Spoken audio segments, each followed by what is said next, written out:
Okay, sa rules of 72, si Mr. Depositor nag-deposit ng 100,000 sa bangko. Sa edad niya na 29 years old. Pag edad niya na 65 years old, nakakuha siya ng, ang dineposit niya nung 29 years old siya ay 100,000. Pag edad niya ng 65 years old, nakakuha siya ng 400,000. So, kumita ba siya o hindi?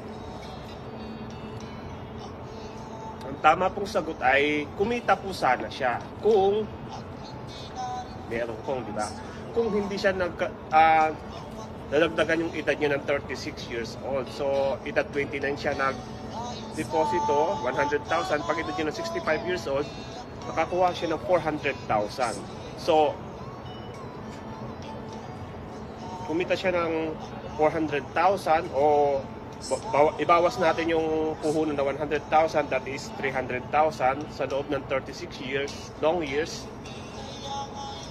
Inilagay niya yung perang 100,000 sa 4% interest. 72 divided by 4% equals 18 years bago magdoble yung pera mo, no? Ayon sa rules of 72. So, 300,000 ang kinita ni Mr. Depositor, age 29. Pero mas malaki ang kinita ng bangko. Okay, so wala tayong sinisira ang bangko. Dito hindi tayo magbabanggit ng pangalan ng kahit na anong bangko.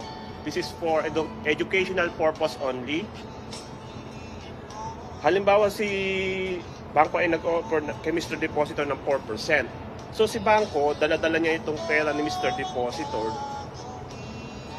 Ilalagay niya ito sa financial instrument na nagkakaroon ng interest na 12%. Okay?